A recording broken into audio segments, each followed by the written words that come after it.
ഇന്ന് ഞാൻ പറയാൻ പോകുന്ന കാര്യങ്ങൾ ഒരുപാട് ആൾക്കാർക്ക് എന്നോട് വിയോജിപ്പുണ്ട്. ഞാൻ പറയുന്നത് തെറ്റെന്ന് ഒരുപാട് ആൾക്കാർ പറയുന്നുണ്ട്. പക്ഷെ എനിക്കിത് പറയാതിരിക്കാൻ പറ്റുന്നില്ല.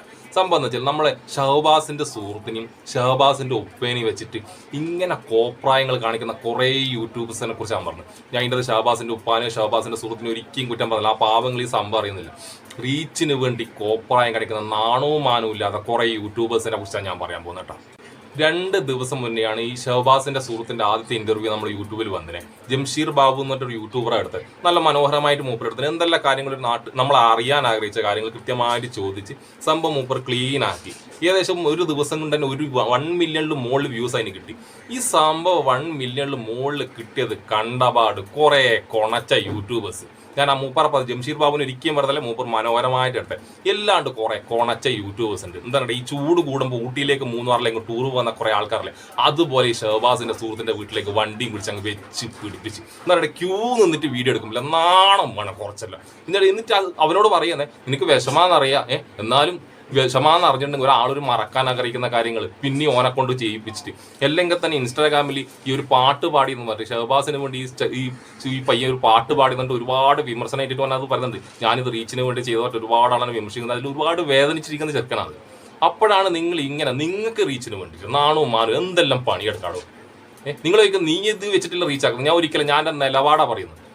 ഞാൻ ആരുടെയും സങ്കടം വെച്ചിട്ട് ഞാൻ റീച്ച് ഉണ്ടാക്കാൻ നോക്കില്ല. ഞാൻ എൻ്റെ നിലപാട് പറഞ്ഞിട്ടാണ്. നിങ്ങൾ നിലപാട് പറയണം എന്നില്ലടോ. ഒരാൾ ആ വീഡിയോ ചെയ്ത് എത്ര യൂട്യൂബേഴ്സ് അത് റിയാക്ട് ചെയ്തിട്ടുണ്ട്, ആ വീഡിയോ എടുത്തിട്ട് റിയാക്ട് ചെയ്യുന്നുണ്ട്, ഓക്കെ. എല്ലാണ്ട് നിങ്ങൾ അതിൻ്റെ പിന്നാലെ പിന്നെയും പോയിട്ട് പിന്നെ ഈ പറഞ്ഞ് ഈ ജംഷീർ ബാബു പറഞ്ഞതിൻ്റെ അപ്പുറത്ത് നിങ്ങൾക്കൊന്നും പറയാനില്ല, അതിനപ്പുറത്ത് ഒരാൾക്ക് കേൾക്കാനും ഇല്ല.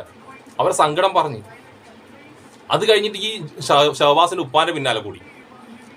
ഞാൻ ഷഹബാസിന്റെ ഉപ്പാനോട് ഞാൻ വളരെ വിനീതമായി സ്നേഹത്തോടെ പറയുന്നത്, നിങ്ങൾ ഇതുപോലത്തെ തീട്ടങ്ങൾ വന്നു കഴിഞ്ഞാൽ മൈൻഡ് ആക്കാൻ പാടില്ല. കാരണം നിങ്ങളെ വാക്കുകൾ കേൾക്കാൻ ഒരുപാട് ആൾക്കാർ കാത്തിരിക്കുന്നുണ്ട്. ഈ ഷഹബാസുമായി ബന്ധപ്പെട്ടുള്ള അപ്ഡേറ്റുകൾക്ക് വേണ്ടി മാത്രം നിങ്ങൾ ഇതുപോലത്തെ ക്ലാപ്പന്മാർ റീച്ചിന് വേണ്ടി വന്നിട്ട് എന്തെല്ലോ അത്തും പിന്നും ചോദിച്ചാൽ നിങ്ങൾ അതിന് പിന്നാലെ നിൽക്കില്ല. ഇതുപോലത്തെ വീഡിയോ ഒക്കെ നിങ്ങൾ നിന്ന് കഴിഞ്ഞാൽ നിങ്ങൾ കാര്യം പറയാൻ വരുമ്പോൾ ആൾക്കാർ ശ്രദ്ധിക്കില്ല. ഇതാ കൊണച്ച യൂട്യൂബറുടെ പരിപാടിയാണെന്ന് ഇരിക്കും. അതുകൊണ്ട് നിങ്ങൾ ഇതുപോലത്തെ പരിപാടിയൊക്കെ നിൽക്കരുത് ദയവ് ചെയ്തിട്ട്. ഞാൻ നിങ്ങളെയോ ഷഹബാസിന്റെ സ്വത്തിന് ഒരിക്കലും കുറ്റം പറ്റില്ല, കാരണം നിങ്ങൾ അത്രയും സങ്കടത്തിലിരിക്കുന്ന ടീമാണ്. പക്ഷെ നിങ്ങൾ മനസ്സിലാക്കുന്നത് നിങ്ങൾ എവിടത്തേക്ക് ഈ നായ്ക്കൾ കൊണ്ടുപോകുന്നത് റീച്ചിന് വേണ്ടി മാത്രം പോകുന്ന നാറികളാണ്. ഇനി എന്നെ കുറ്റപ്പെടുത്തി കഴിഞ്ഞാൽ എന്ത് പറഞ്ഞാലും ഞാനത് പറയാനുള്ളത് ഞാൻ പറഞ്ഞിട്ടേ പോകും. നിങ്ങൾ ആ കോപ്രായങ്ങളൊന്ന് കണ്ടു നോക്ക്, കുറച്ച് കോപ്രായങ്ങളൊന്ന് കണ്ടു നോക്ക്.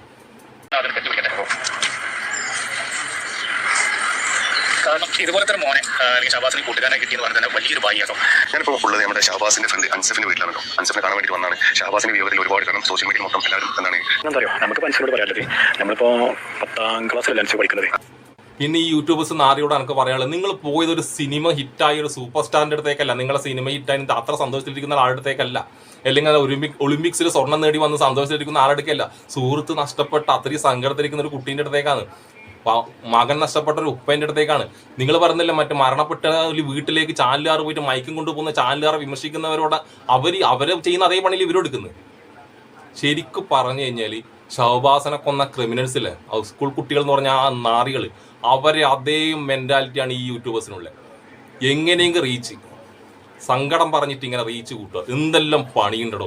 ഇനി നിങ്ങൾ എന്നെ എന്ത് വിമർശിച്ചാലും എനിക്കിത് പറയാതിരിക്കാൻ പറ്റുന്നില്ല. ഞാനിതിൽ ഷഹബാസിന്റെ സുഹൃത്തിനെയോ ഷഹബാസിന്റെ ഉപ്പനെ ഒരിക്കലും കുറ്റപ്പെടുന്നില്ല. ഈ പോകുന്ന യൂട്യൂബേഴ്സിനെ, നാണമില്ലാത്ത യൂട്യൂബേഴ്സിനെ കേട്ടോ. ഇനി ഷഹബാസിന്റെ സുഹൃത്തിനോട് ഷഹബാസിന്റെ ഉപ്പാനോട് എനിക്ക് ഒന്നേ പറഞ്ഞു, ഇനിയെങ്കിലും നിങ്ങൾ നിങ്ങളെ വീട്ടിലേക്ക് വരുന്നവരുടെ കടക്ക് പുറത്ത് ഗെറ്റ് ഔട്ട് ഹൗസ് എന്ന് പറഞ്ഞേക്കുക. ഈ നാരികൾ ഇനി മൈക്കും ക്യാമറയും പിടിച്ച് വന്നിട്ടുണ്ടെങ്കിൽ അവരെ നിങ്ങളെ വീട്ടിൽ നിന്ന് പുറത്താക്കുക. കാരണം നിങ്ങളെ ജനങ്ങൾക്കിടയിൽ ഇവർ എന്താ പറയുക വെറുപ്പിക്കപ്പെടുന്ന രീതിയിലാക്കും. നമ്മളെ മലയാളികൾ നമ്മൾ കണ്ടതാണ്, ഒരുപാട് ആൾക്കാർ നമ്മൾ തന്നെ പൊന്നിച്ച് കൊണ്ടുപോകും. കുറച്ച് കഴിഞ്ഞാൽ നമ്മളവരെ വെറുപ്പിക്കുന്ന രീതിയിലേക്ക് കൊണ്ടുവരും. കുറച്ച് മലയാളിക്ക് ആ ഒരു ടൈപ്പ് ഉണ്ട് കമന്റ്. നിങ്ങൾക്ക് സഹിക്കാൻ കഴിയാത്ത കമന്റുകളാണ് ഇനി വരാൻ പോകുന്നത്.